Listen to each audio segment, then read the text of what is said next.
So, so I was going to put this video on my main channel, but I decided not to. I'll tell you guys why in the video. I wanted to talk today about YouTube's ad revenue problem and where I think that this is going to go. Now, for those of you guys that don't know, there's been a seemingly coordinated attack on people specifically on YouTube by a lot of other traditional and mainstream news outlets for a number of reasons that I'll talk about in this video. But before I actually talk about the reasons, I will give a brief synopsis of what's happened so far.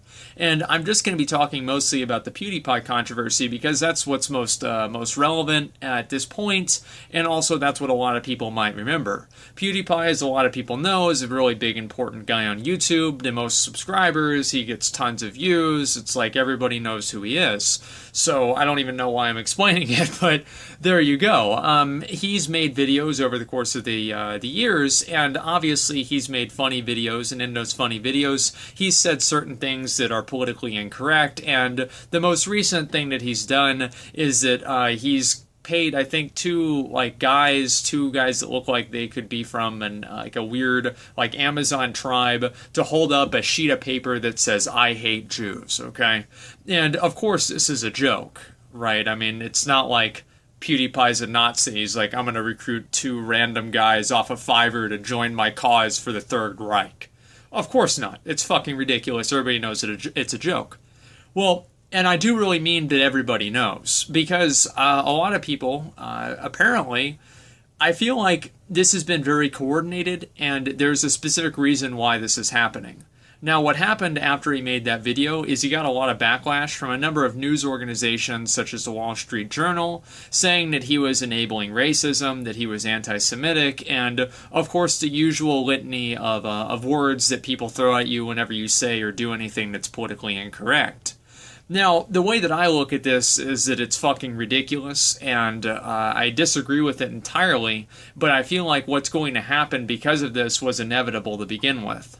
So basically what these different organizations, Wall Street Journal, Salon, Huffington Post, etc., are trying to do is they're trying to pressure and position advertisers to take their advertisements off of YouTube and off of certain different channels that disagree with their worldview. And what's going to happen here is that I believe that this is probably going to succeed. This is absolutely going to succeed, and we're already seeing it succeeding because there are many people who have gone from making $1,000 a month on YouTube to making $100 a month on YouTube. People who are making $10,000 on YouTube are now making $1,000 on YouTube, and of course, there's every single bit of degree in both directions also. There's people that haven't really been very affected by it, like myself, and other people who have been completely demonetized. So, in a lot of ways, this is a way to censor and shut up your opposition, because if they can't get paid for what they're doing, they're going to have to spend less time doing it, and if they're spending less time doing it, then they're talking about it and invested in it less. So it, in a lot of ways, kind of clears the board of people that oppose you, because you take away their monetary incentive to do it, and it narrows the amount of people that are able to do it without necessarily having a monetary incentive. And we've also seen other people lose sponsorships and opportunities, such as JonTron, whenever he basically came out as a conservative and debated Destiny, who is a Twitch streamer. And I'll be honest, JonTron made himself look like a fool, in my opinion.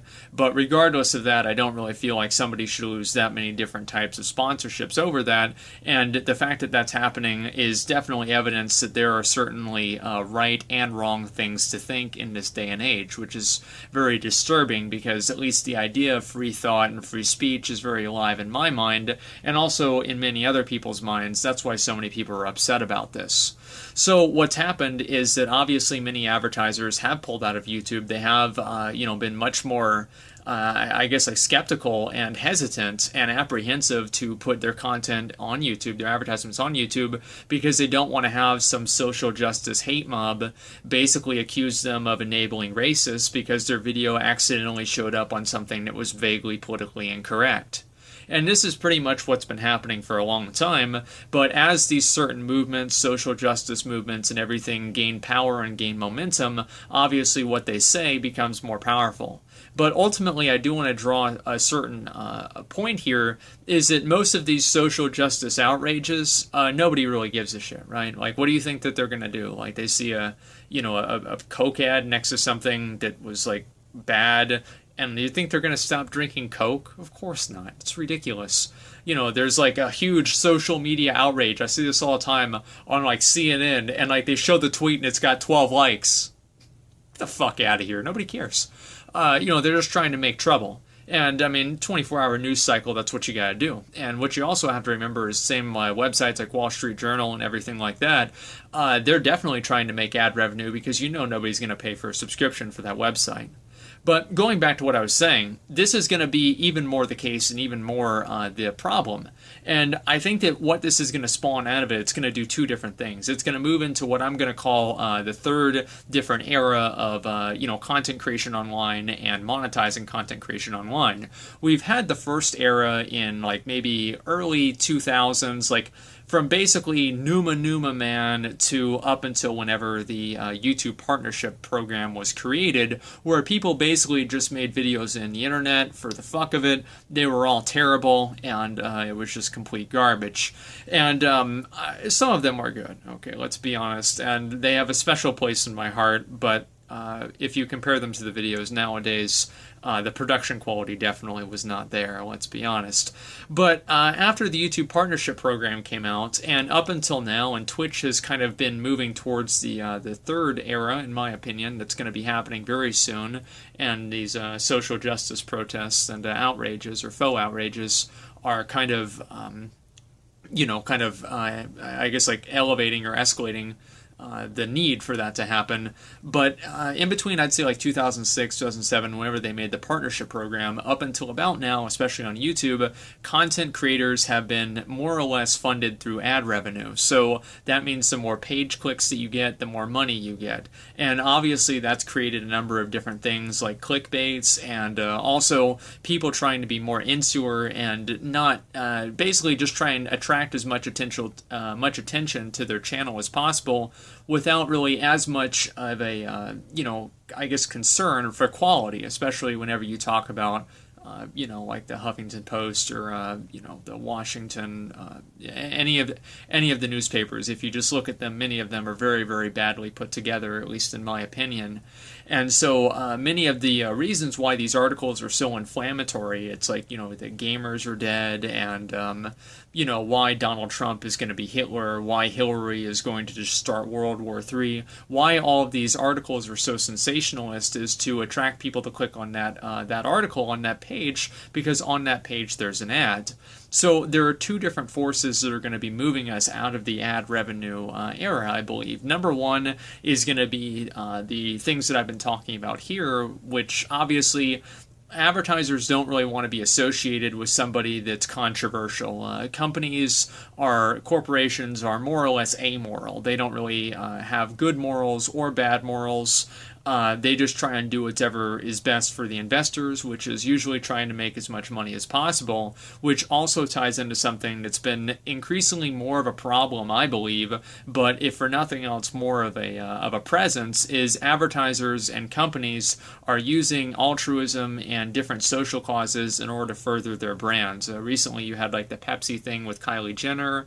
You've also had whenever, I think like Donald Trump did the travel ban, you had Starbucks saying that they were going to hire refugees. You had other places saying that they supported it. And, different companies are attaching themselves to these different social issues in a way to hopefully closer identify with their target audiences. Because if you have somebody, it's like, hey, they hate Donald Trump. Well, I hate Donald Trump too. Next time I'm going to buy a coffee, maybe I'll go to Starbucks. So it's a better way for consumers and our target audience to identify with that brand, and the more that the customer or the consumer identifies with the brand, the less likely they are to try other brands, and the more likely they are to use that brand continuously. And that's why you see different brands, Starbucks and Uber and I think like Lyft and other different brands and companies that attract a younger audience are more apt to attach themselves to progressive issues, whereas older brands and brands that are attracting more of a basically dad brands, dad companies. You have like Burlington Coat Factory, Cabela's. You're probably not going to see a lot of progressive causes that Cabela's or Burlington Coat Factory are going to attach themselves to. And if it is, it's probably not going to be on the same level and with the same intensity as Starbucks would or whatever else, because they feel like their target audience overlaps with that general political opinion. So that's what they're going to try to do. I probably over-explained that, but hopefully you guys see what I'm going for. So they're using these different social causes and basically altruism as a means of marketing. So in that, obviously, they don't want to have somebody that goes against that. So Starbucks doesn't want to have their ad on somebody's channel that's like a white supremacist, of course, whereas other channels might be more ambivalent to it. They don't really care a whole lot. If it's a big deal, they'll get rid of it, but if it's not, they don't really care. But other brands that are more conscious of their public perception are going to try to curate that and cultivate that in a very specific way. And so that's the first reason, is that because as ad revenue is going to become less and less stable for a content creator, less content creators are going to want to pursue different paths that basically their revenue is determined by ad revenue and their money is determined by ad revenue, and they're going to look for different ways to make money on the internet. And you can see that with Twitch right now, people making money through subscriptions and also through donations. And the second driving force that's going to be causing this to happen, in my opinion, is going to be ad block. For my channel right now, I get a few million views, usually 2 to 3 sometimes. Like right now I haven't put out too many videos, but usually like every video I put out gets a little bit, probably around like 100,000 views. So I've got a pretty good estimation on how many people watch ads and how many people don't. And for my audience, it's about 25% of my views are monetized. So that means about 75 to 80% of my audience is using ad block, and I'm using 80% because some people could potentially whitelist my channel and watch the ads on there out of their own volition. But basically, ad block is never going to go away. They're never going to outlaw ad block, and whenever they do outlaw ad block, nobody's going to care, and they're still going to use ad block. It's never going to go away, and ads on the internet are dying, and there are always going to be some people that see ads, but using them as like a facet on different pages, like pop-up ads or anything like that, that is dying, and it's going to be dead.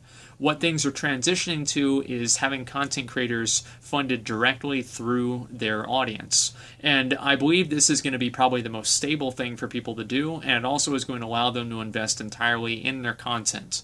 So what I mean by that is that they're going to have Patreon pages. That's the future, I think. Patreon pages, subscriptions, donations, that kind of stuff.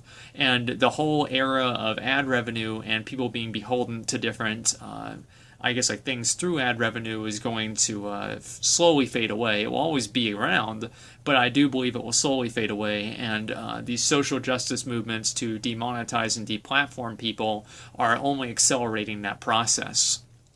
So what does that mean for content creators? What does that mean for content online? That means that for the most part, people are going to have to probably put in $1 or $2.